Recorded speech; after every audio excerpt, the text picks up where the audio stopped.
할렐루야. 예수 그리스도 이름으로 하나님 말씀 증거하겠습니다. 우리 다 같이 하나님 말씀 요한계시록 9장 12절에서 21절까지 말씀을 다 같이 찾겠습니다. 요한계시록 9장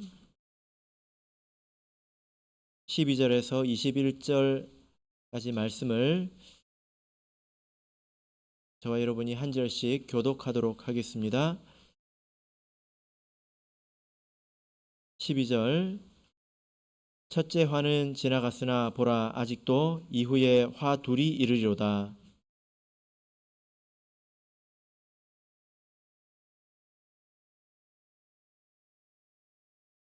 나팔 가진 여섯째 천사에게 말하기를, 큰 강 유브라데에 결박한 네 천사를 놓아주라 하매,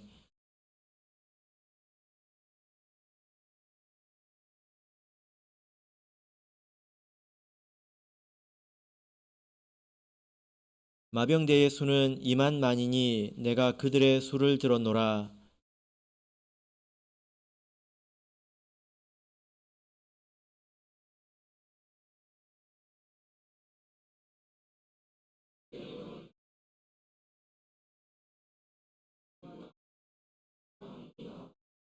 이 세 재앙 곧 저희 입에서 나오는 불과 연기와 유황을 인하여 사람 3분의 1이 죽임을 당하니라.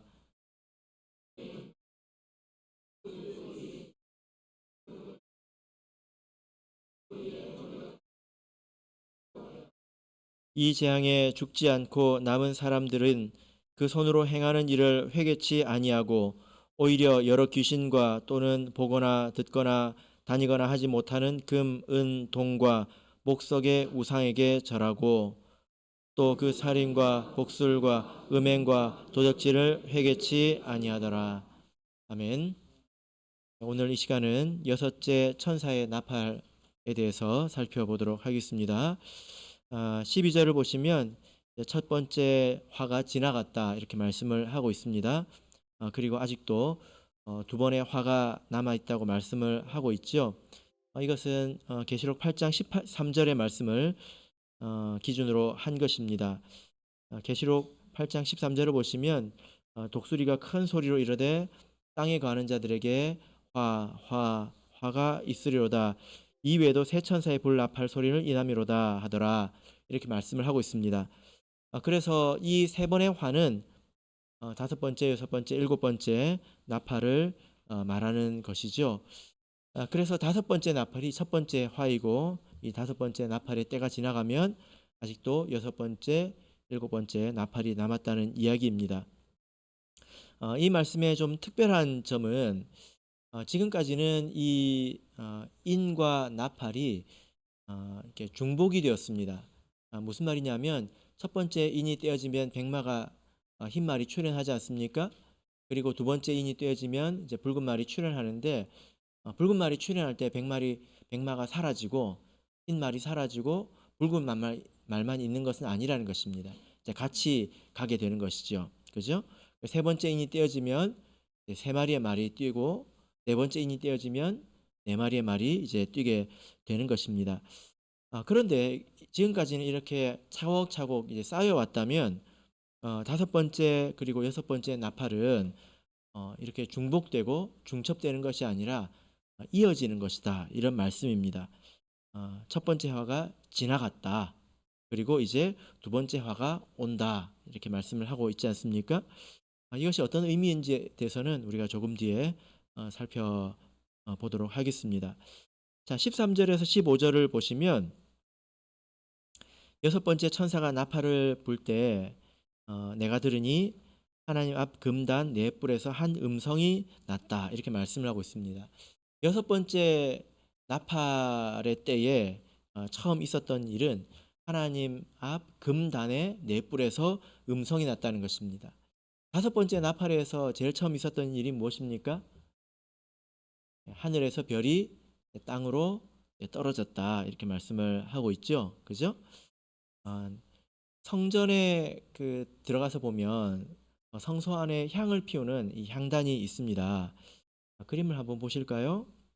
그림을 보시면 이 네 모퉁이를 이렇게 그림처럼 네 모퉁이에 이렇게 뿔이 이렇게 나 있죠. 그죠? 예, 보이십니까?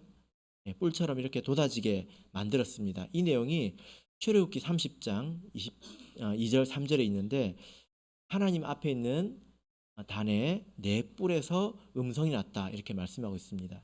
그래서 이것이 이제 성전을 배경으로 한 그런 말씀이라는 것을 이제 보여드리려고 이제 그림을 보여드렸습니다. 성경에서 이 뿔이라고 하는 것은 예, 뿔이라고 하는 것은 상징하는 바 의미가 있는데요. 어떤 의미가 있을까요? 그냥 뿔이라고 그러면 막연하지 않습니까? 예, 뿔이라고 하는 것은 힘과 능력을 의미합니다. 파워를 의미합니다. 아, 그래서 어린 양의 이마에도 7개의 뿔이 있었던 것을 혹시 기억하십니까? 능력이 있다는 거죠. 완전한 능력이 있다는 것입니다. 하나님 앞에 있는 하나님 앞에 금단에 네 뿔이 있고 거기서 음성이 났다 이렇게 말씀을 하고 있는데 이 금단을 보신 적이 있으실까요? 예, 이미 우리가 본 적이 있죠. 8장에서 본 적이 있습니다. 8장 3절부터 5절을 보시면 3절부터 5절을 보시면 이 내용이 있죠. 또 다른 천사가 와서 제단 곁에 서서 금향로를 가지고 많은 향을 받았으니 이는 모든 성도의 기도들과 합하여 보좌 앞 금단에 드리고자 함이라. 예. 자, 여기서 기억나십니까? 3절에서 이 제단이라고 하는 것은 번제단을 말하는 것이 아니라 이 향단을 이야기하는 것입니다. 향단은 우리 성도들의 기도를 상징하는 거죠. 그죠? 그 안에서 성도가 기도하면 그 향과 기도를 함께 하늘로 들어가서 하나님 앞에 있는 금단에 이것을 전달합니다. 그러면 천사가 어떻게 할까요? 그 금단에 있는 불을 다시 담아서 어디에다 쏟을까요? 땅에다가 쏟는다 이렇게 기록을 하고 있죠. 그래서 이것이 나팔의 재앙의 시작이다 이렇게 말씀을 드렸습니다. 기억나십니까? 나팔은 재앙인데 나팔은 왜 시작이 되었느냐? 성도가 기도했기 때문에 이 나팔의 재앙이 시작되었다 이렇게 말씀을 드린 적이 있죠. 그죠? 예, 바로 이 금단입니다. 이 금단의 네 뿔에서 음성이 났습니다. 그러니까 이 음성은 누구의 음성일까요? 예, 하나님의 음성이겠죠. 예, 그래서 여섯 번째 나팔에서 일어나는 일들은 하나님의 뜻이라는 것입니다. 하나님의 음성이라는 것입니다. 그래서 우리가 이것을 잘 유념하고 있어야 되겠습니다. 자, 그래서 하나님의 음성이 일어나서 뭐라고 말하고 있을까요? 14절을 보시면 9장 14절을 보시면 나팔 가진 여섯째 천사에게 말하기를 큰 강 유버라데에 결박한 네 천사를 놓아주라. 천사에게 이렇게 말씀하고 있습니다. 유브라데에 결박한 네 천사를 놓아주라. 자, 여러분 이 네 천사는 유브라데에 결박되어 있습니다. 이제 묶여 있는데 이 네 천사는 어디서 우리가 봤을까요? 7장에서 본 적이 있죠. 그죠? 자, 7장 1절을 보도록 하겠습니다. 7장 1절을 보시면 우리 같이 읽어보겠습니다. 시작. 이 일 후에 내가 네 천사가 땅 네 모퉁이에 선 것을 보니 땅의 사방에 바람을 붙잡아 바람으로 하여금 땅에나 바다에나 각종 나무에 불지 못하게 하더라. 예. 땅 네 모퉁이에 바람을 붙잡고 있는 네 천사입니다. 그 천사들로 이 바람을 붙잡으라고 명령을 하고 있죠. 그죠? 바람을 붙잡으니까 바람이 불지 못합니다. 그 사이에 어떤 일이 있습니까? 다른 천사가 살아계신 하나님의 인을 가지고 해돋는 데로부터 올라와서 사람들의 이마에 인을 치고 있습니다. 바람이 불면 회방을 받기 때문에 하나님께서 이것을 일시적으로 이제 못하게 하신 것이죠. 그죠? 예. 기억이 나십니까? 예. 이 천사가 유브라데에 결박이 되었다 이렇게 말씀을 하고 있는데 지금 이 천사가 결박이 되었다는 것입니다. 바람을 불게 하고 싶은데 하나님께서 허용하지 않으신다는 거예요. 그러니까 결박이 되어 있는 거죠. 유브라데는 무엇을 말합니까? 유브라데는 유프라테스 강을 말하는데 성경을 통해서 보자면 이 유브라데 강은 하나님의 나라의 경계를 뜻합니다. 약속의 땅의 경계입니다. 창세기 15장 18절을 보시면 여호와께서 아브라함으로 더불어 언약을 세워 가라사대 내가 이 땅을 애굽 강에서부터 큰 강 유브라데까지 내 자손에게 주노니 이렇게 말씀을 하고 있지요. 아브라함이 나그네로 살아가고 있을 때에 하나님께서 아브라함에게 네 자손에게 이만큼 땅을 주겠다 하고 약속하신 땅이 있는데 그 아래쪽 경계가 뭐냐면 애굽 강입니다. 그리고 저 위쪽 경계가 뭘까요? 유브라데 강입니다. 그래서 유브라데는 하나님의 나라의 이 약속의 땅의 경계를 말하는 것인데 지금 있는 하나님의 나라는 이런 그 육신적인 나라는 아니지 않습니까? 어디 세워지는 그런 나라는 아니지 않습니까? 그래서 이런 그 강과 같은 그 물리적인 경계는 없습니다. 그죠? 그러나 보이지 않는 영적인 경계가 있겠죠. 하나님께서 천사들을 거기서 그 지점에서 붙잡고 계시다는 것입니다. 허용을 하고 계시지 않다는 거예요. 자, 그래서 우리가 이 내용을 이렇게 종합을 해본다면 하나님께서 인을 치실 때 어떤 일을 하셨습니까? 인을 치실 때 먼저 명령하신 것이 내 천사로 바람을 불지 못하게 하는 것이었습니다. 그리고 여섯 번째 나팔이 되었을 때 하나님께서 단에 있는 네 뿔의 음성으로 말씀하시기를 유브라데에 결박한 네 천사를 이제는 놓아주라고 하셨습니다. 이 사이에 있는 일이 무엇입니까? 인치는 일이죠. 그죠? 인치는 게 무엇이었습니까? 네, 성령을 받는 거였죠. 그죠? 그래서 이 흰 말이 출현할 때부터 이 여섯 번째 나팔이 시작될 때까지 이때가 바로 인을 맞는 시기입니다. 이 시기가 바로 인침의 시기이죠. 성령을 받을 수 있는 그런 시기라는 것입니다. 이 말은 무슨 말이냐면 이 여섯 번째 나팔이 불려지고 나면 이 이후로는 성령을 받는 사람이 없다는 것입니다. 그죠? 인침이 종료가 된다라는 거죠. 왜냐하면 이것은 전면적인 미혹이 시작되었기 때문인 것입니다. 우리가 종합적으로 보자면 이렇게 이해할 수가 있습니다. 하나님께서 믿고 회개하고 세례를 받으면 성령을 주신다고 약속하지 않으셨습니까? 이 약속은 끝날 때까지 변하지 않는 것입니다. 그런데 왜 성령 받는 일이 없을까요? 이 말씀이 폐해지는 것일까요? 네, 그게 아니라 이렇게 제대로 믿고 회개하고 세례받는 사람이 없다는 거지. 다 미혹됐다는 것입니다. 더 이상 누구도 이 안으로 들어오지 않는다는 것입니다. 끝났다는 거죠. 그래서 우리가 이 여섯 번째 나팔이 상당히 중요한 분기점이 된다라는 것을 우리가 이제 알 수가 있고 이런 시기가 온다라는 거죠.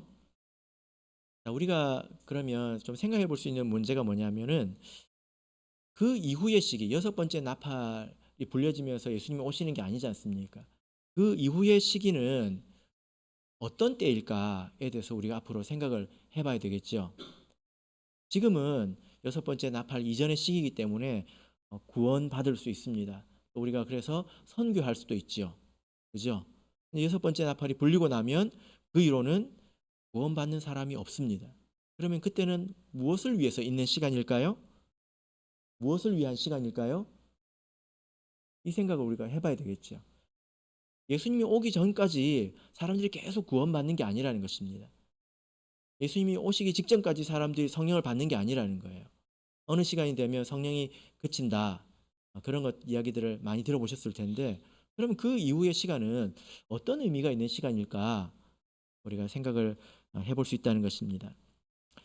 자, 이제 계시록 9장 15절을 우리 같이 읽어보도록 하겠습니다. 15절 읽겠습니다. 시작. 내 천사가 놓였으니 그들은 그 년, 월, 일, 시에 이르러 사람 3분의 1을 죽이기로 예비한 자들이더라. 예. 내 천사가 놓였으니 이 내 천사가 놓임으로 인해서 그 년, 월, 일, 시 하나의 시간을 이야기를 하고 있습니다. 그때 사람 3분의 1을 죽인다. 그때가 되면 사람 3분의 1이 죽는다는 것입니다. 하나의 시간을 말하고 있는 것인데 우리가 시간의 문제를 여기서 한번 생각해 볼 수 있어요. 우리가 지구에 사는 사람들은 동시대를 살아가고 있지 않습니까? 같은 지금을 살아가고 있잖아요. 그죠? 예를 들어 제가 지금 미국으로 전화를 하면 1800년대 사람이 받는 게 아니지 않습니까? 지금 미국 사람들이 받는 거잖아요. 그죠? 지금이라는 시간을 같이 이제 공유를 하고 있습니다. 그런데 영적으로 보자면 각 나라가 같은 시간 속에 살고 있는 것은 아니라는 것입니다. 이 하나님의 시간표 속에서 같은 시간이 있지 않다는 것입니다. 예를 들어 첫째 인이 떼어지는 시간을 보자면 중국은 언제 떼어졌습니까? 1917년입니까? 예. 그때 첫 번째 인이 떼어졌지요. 그죠? 그때 참예수교회가 출연하지 않았습니까? 그런데 그때는 우리 한국은 아직 첫 번째 인이 떼어지지 않았습니다. 나라의 경계를 놓고 생각을 해보자면 그렇다는 것입니다. 우리 한국은 언제 첫 번째 인이 떼어졌을까요?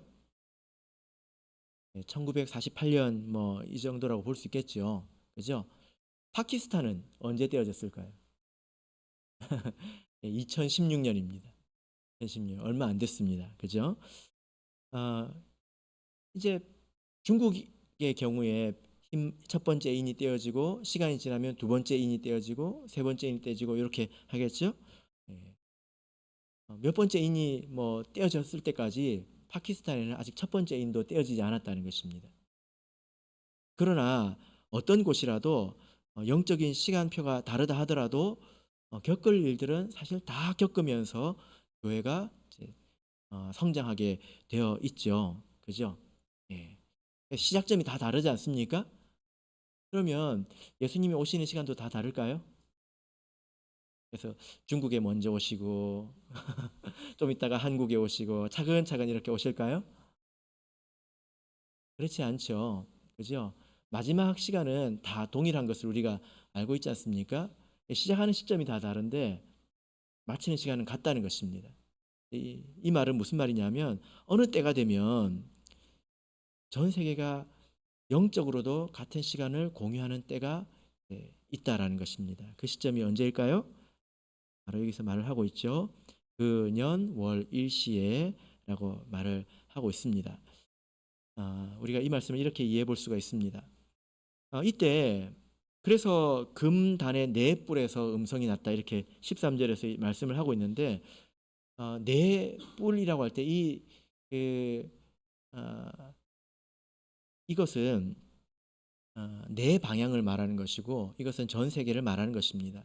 뿔이라고 하는 것은 능력을 말하는 것이죠. 그래서 하나님의 이 음성이 온 세계에 닿는다는 것입니다. 아시아에만 이 음성이 이 말씀이 적용되는 것이 아니라 온 세상에 이 음성이 적용이 된다. 하나님의 이 능력의 말씀이 온 세상에 이제 영향을 미친다. 이제 그런 의미가 되겠습니다. 이때 어떤 일이 일어날까요? 사람의 3분의 1이 죽는 일이 있다는 것입니다. 여러분 우리가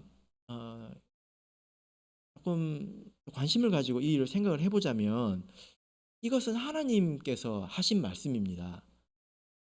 하나님께서 말씀을 하셔서 여섯 번째 천사에게 말씀하셔서 이 결박된 천사를 풀어주라고 하셨습니다. 그랬기 때문에 이 천사가 무엇을 합니까? 무엇을 합니까? 사람 3분의 1을 죽게 하는 거죠. 이것은 하나님께서 하신 일이라는 것입니다. 왜 하나님께서 이런 일을 하시는가? 이것에 대해서 우리가 이해가 있어야 되겠죠. 그죠? 사단이 이런 일을 할 수가 없습니다. 사단 스스로가 할 수가 없습니다. 하나님이 이런 일을 하게 하신다는 것입니다. 자, 19절, 16절부터 19절을 보겠습니다. 그러면 어떻게 구체적으로 이런 일들이 시작되고 앞으로 또 커지는지에 대해서 같이 보도록 하겠습니다. 16절을 먼저 같이 읽어보도록 하겠습니다. 16절 읽겠습니다. 시작. 마병대의 수는 2만만이니 내가 그들의 수를 들었노라. 예. 자, 여기 보면 마병대라는 것이 뜬금없이 나옵니다. 마병대가 무엇입니까? 다른 성경에서는 병거라고 이렇게 번역이 되어 있습니다. 병거. 병거가 뭐죠? 혹시 그림으로 보신 적 있으십니까? 말을 이렇게 뭐 2마리, 4마리 메어서 사람들이 이렇게 타고 다니는 전차 같은 거죠. 그죠? 성경 안에서 보자면 옛날 사람들은 뭐 칼이라든지 혹은 뭐 농기계를 들고 전쟁을 했기 때문에 이 당시에 병거가 있다고 하는 것은 굉장히 압도적인 무기입니다. 그죠? 그래서 지금으로 보자면 보통 군인들이 총을 들고 싸우는데 누가 이렇게 탱크를 들고 온다거나 전차를 가지고 온다면 이것은 상대가 되지 않잖아요. 그죠? 압도적인 무기를 말하는 것입니다. 사사기를 보면 이 말씀이 이런 내용이 있는데 사사기 4장 3절을 보면 야빈 왕은 철병거 900승이 있어서 이것이 그들의 힘이라는 거죠. 엘리야에 대해서도 뭐라고 부릅니까? 사람들이 이스라엘의 병거와 마병이라고 하지 않습니까? 힘이라는 뜻이거든요. 아주 힘이 있다는 것입니다. 그래서 여기서 지금 마병대가 뜬금없이 등장을 했는데 도대체 이 마병대가 누구를 말하는가?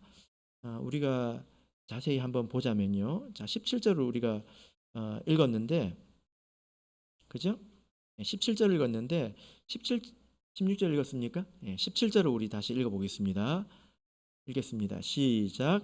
이같이 이상한 가운데 그 말들과 그 탄자들을 보니 불빛과 자줏빛과 유황빛 흉갑이 있고 또 말들의 머리는 사자 머리 같고 그 입에서는 불과 연기와 유황이 나오더라. 이 17절에 마병대의 모습을 기록을 하고 있는데 이 모습을 보니까 무엇이 기억이 나십니까? 네. 9장 7절을 보실까요?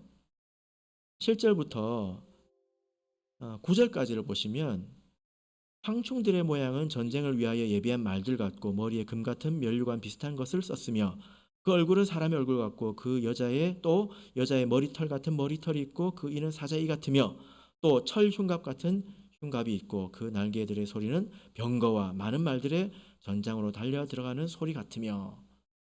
어떻습니까, 여러분? 마병대와 이 황충들의 모습이 상당히 유사하죠? 그죠? 그죠? 예, 그렇습니다. 다섯 번째 나팔에서 황충이 등장을 했는데요.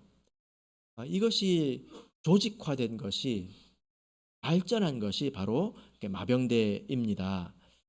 황충들이 다섯 번째 나팔에서는 하나님의 나라를 흉내를 내고 있는데 여섯 번째 나팔의 때가 되어서는 그들이 상당히 힘을 얻은 것을 알 수 있습니다. 그래서 2만만, 2억이라고 이제 하고 있죠. 그래서 그들이 수가 많아졌기 때문에 더 이상 그들이 숨기지 않습니다. 그래서 다섯 번째 나팔의 때는 황충의 때라고 한다면 여섯 번째 나팔의 때는 마병대의 시기가 되겠죠. 우리가 이후로 이렇게 이 시기를 또 표현하는 말씀들을 보면 마귀에게도 보좌가 있다는 것을 알 수 있습니다. 13장 2절을 보겠습니다. 요한계시록 13장 2절입니다. 원래 보좌는 하나님께 있죠. 하나님께서 다스리시기 때문에. 그러나 마귀는 하나님을 흉내내기를 좋아합니다. 요한계시록 13장 2절 같이 보겠습니다. 시작. 내가 본 짐승은 표범과 비슷하고 그 발은 곰의 발 같고 그 입은 사자의 입 같은데 용이 자기의 능력과 보좌와 큰 권세를 그에게 주었더라. 예. 자, 여기 보니까 사단을 말하고 있는데 사단에게 보좌가 있다고 지금 말씀을 하고 있습니다. 보좌가 있다고 하는 말은 무슨 말일까요?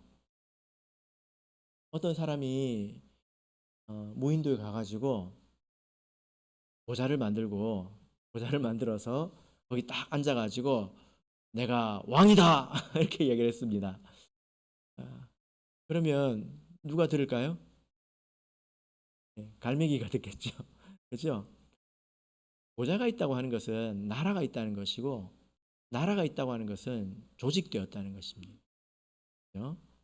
하나님의 백성들이 조직을 이루고 있는 것처럼 이 사단의 나라도 자기의 세력이 있다라는 것입니다. 그래서 이런 내용들을 끌어서 이제 9장으로 와서 이 내용을 이렇게 보자면 마병대라고 하는 것은 군대 조직이죠. 그죠? 군대 조직입니다. 하나님의 나라가 조직을 이루고 있는 것처럼 마귀도 자기 나라를 이제 완성했다는 것입니다. 다섯 번째 나팔은 황충의 때입니다. 그때 마귀는 하나님을 꾸미고 따라서 흉내를 내었죠. 그래서 황충도 나오고 그 황충에 또 미혹되는 자들이 또 나왔습니다. 다섯 번째 나팔은 사단이 자기의 때를 준비하는 시간이었다면 이제 여섯 번째 나팔의 때는 사단의 나라가 완성되었다는 것입니다. 그의 보좌가 등장하는 때라는 것입니다.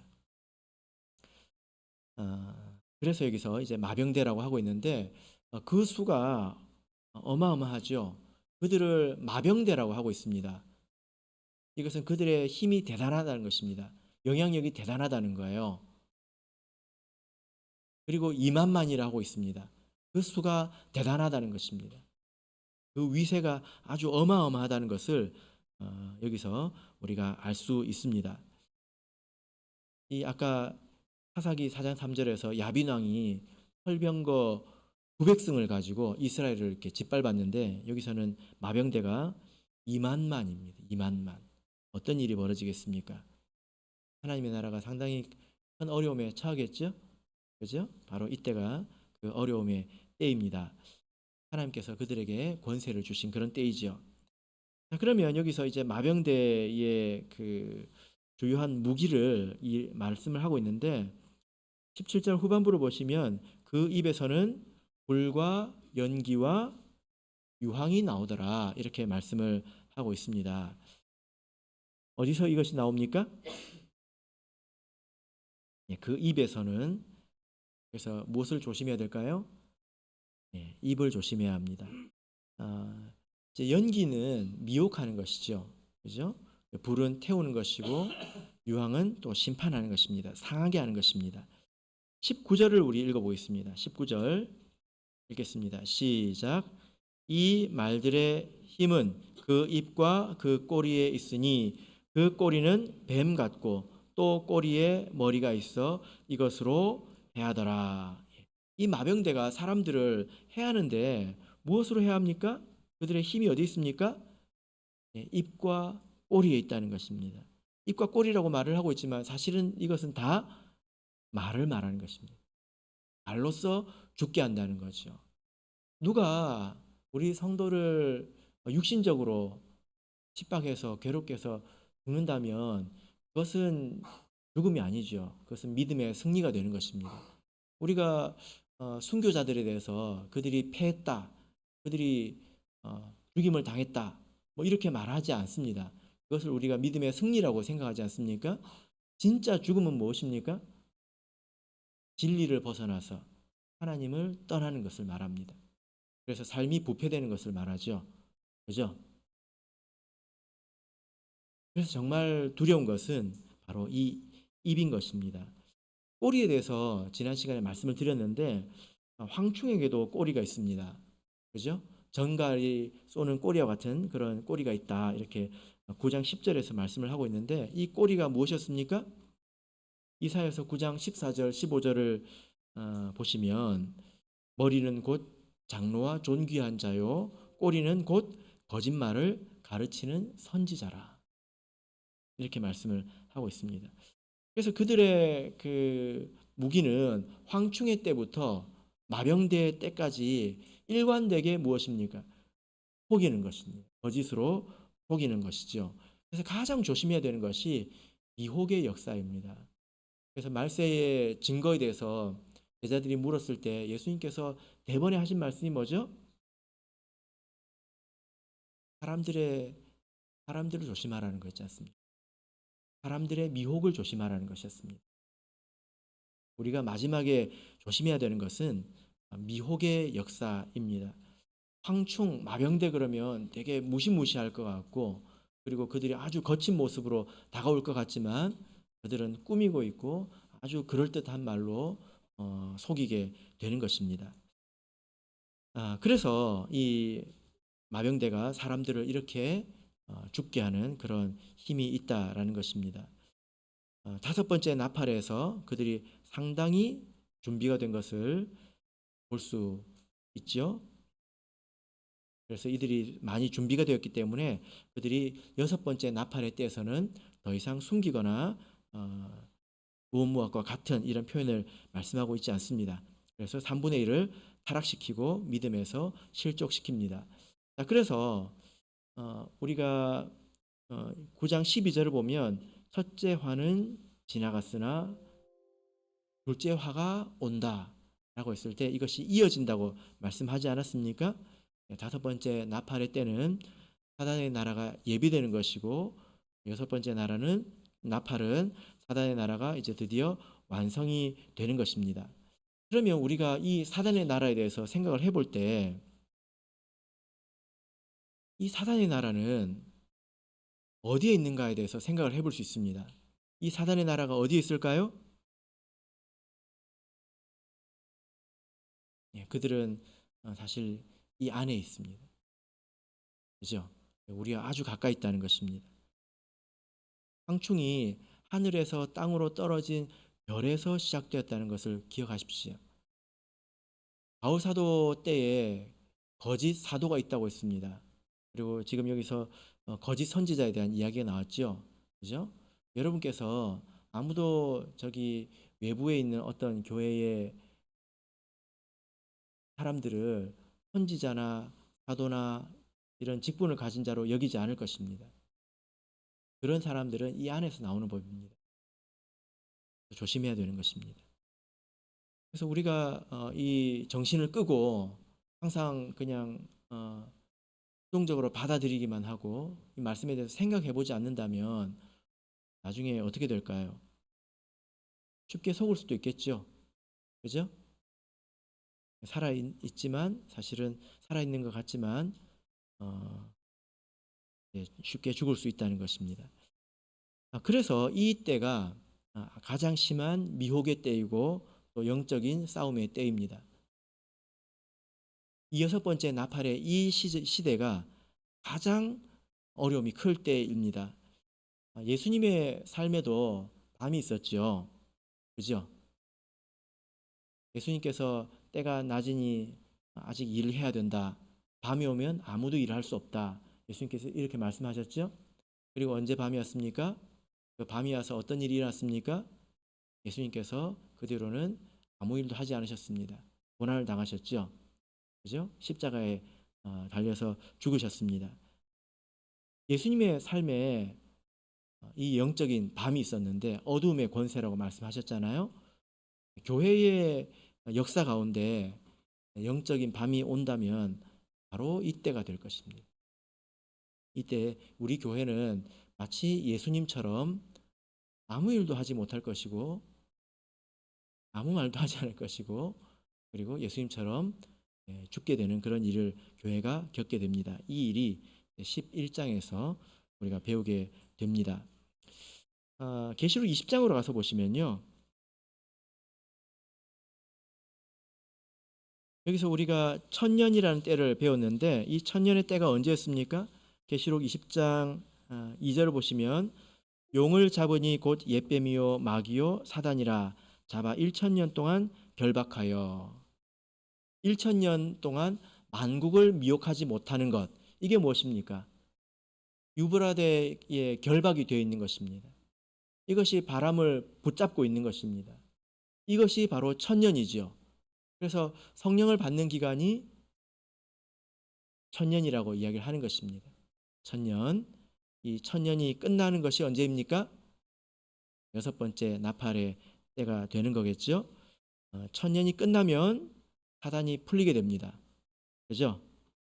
사단이 반드시 잠깐 노일이라 3절에서 이렇게 말씀하고 있습니다. 반드시 잠깐 노일이라 하는 때가 언제일까요? 여섯 번째 나팔의 때입니다. 그러니까 열심히 준비해서 이 때에 자기의 나라를 일구고 자기의 일을 합니다. 그리고 예수님의 비유로 돌아와서 보자면 열 처녀가 신랑이 올 때 밤이지 않습니까? 그죠? 신랑이 올 때 밤입니다. 그때 일어나가지고 뭐라고 했습니까? 기름을 나눠달라고 했잖아요. 근데 나눠줄 수 있었습니까? 없었습니까? 없었지요. 기름을 나눠줄 수 없는 때가 언제일까요?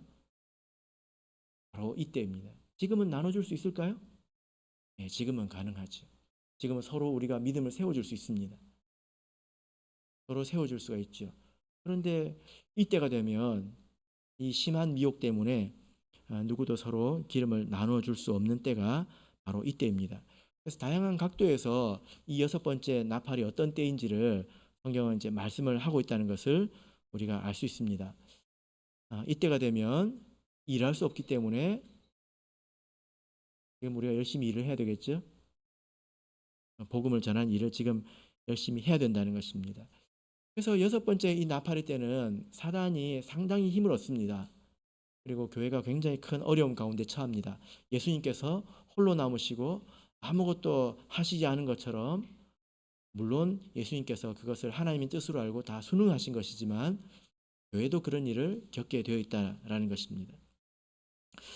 그러면 우리가 그때 돼서 어떻게 교회가 이런 일이 있을 수 있냐 이렇게 말한다면 너무 준비가 안 돼 있는 거죠. 그죠? 그때가 돼서 어떻게 교회에 이런 일이 있을 수 있냐,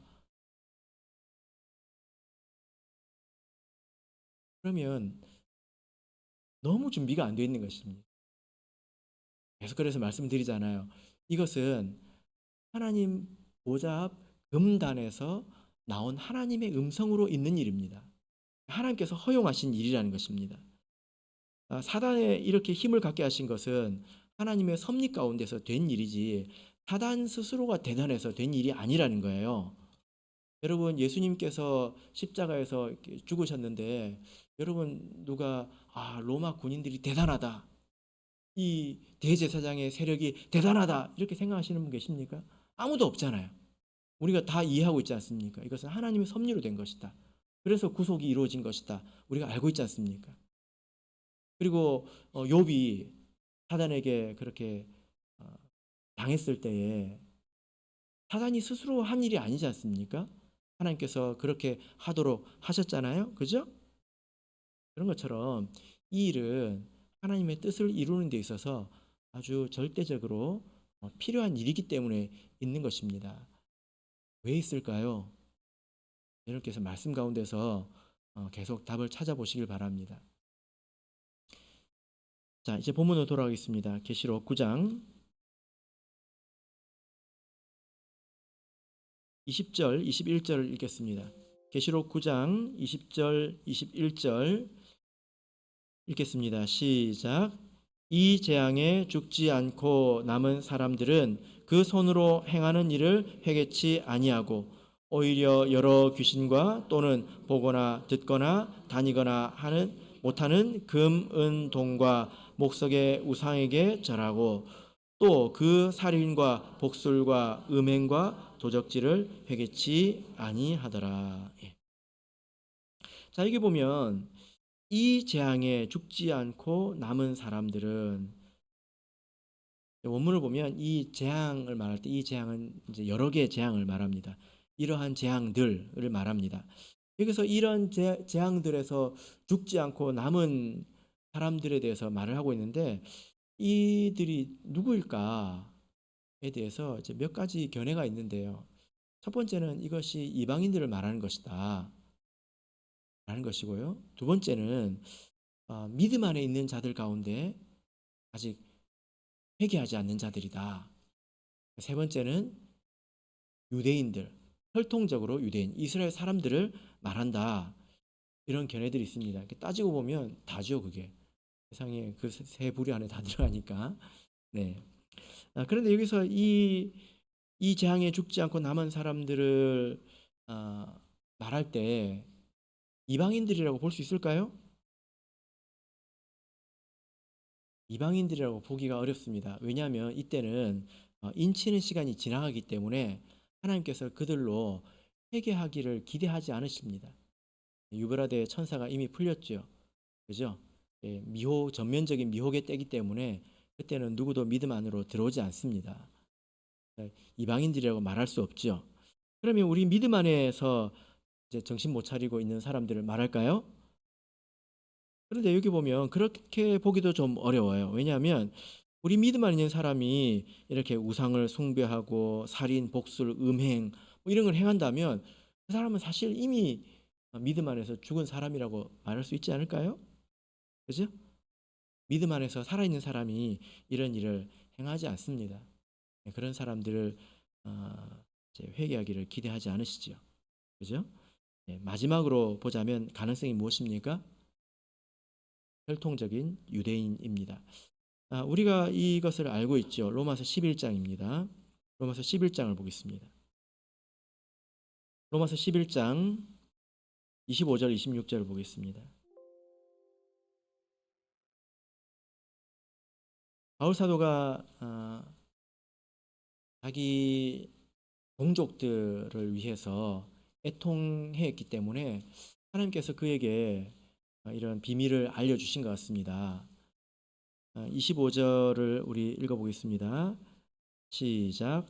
형제들아 너희가 스스로 지혜 있다함을 면키 위하여 이 비밀을 너희가 모르기를 내가 원치 아니하노니 이 비밀은 이방인의 충만한 수가 들어오기까지 이스라엘의 덜어는 완악하게 된 것이라. 26절 그리하여 온 이스라엘이 구원을 얻으리라.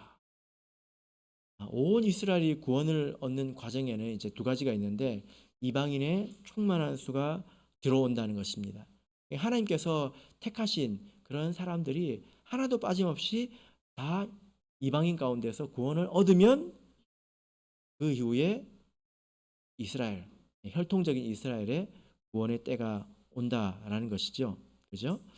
그래서 우리가 이 계시록 안에서 그 남은 자들, 원문으로는 로이포이라고 하는데 이 남은 자들은 우리가 혈통적인 그런 이스라엘로 볼 수가 있고 그것을 통해서 이들이 언제 하나님 안으로 다시 돌아오게 되는지 우리가 나중에 다 이제 알게 될 것입니다. 우리가 지금 이 하나님의 그 경륜을 따라서 살아가고 있습니다. 그래서 우리가 이 말씀들을 잘 이해하면 우리가 신앙생활을 하는 과정에서 겪는 많은 일들도 사실 우리가 이해할 수 있습니다. 이런 것들을 우리가 잘 이해하지 못하면 우리 교회 자체에 대해서 의심을 할 수 있어요. 왜 어떻게 교회에 이런 일이 있을 수 있는가? 이런 생각을 하게 되겠죠. 그것이 시험에 드는 것입니다. 다섯 번째 나팔과 여섯 번째 나팔은 아주 중요한 때입니다.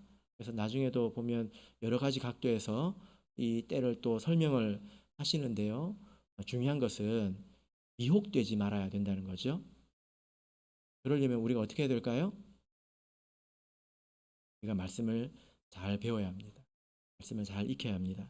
우리가 스스로 준비하는 것이 아니라 하나님께서 준비해 주십니다. 그래서 우리가 하나님께서 주시는 것을 우리가 다 받아야 되겠죠? 그렇게 스스로 준비하시는 저와 여러분 되시기를 진심으로 바랍니다. 우리 다 같이 찬송하겠습니다. 찬송 370장 찬송하겠습니다.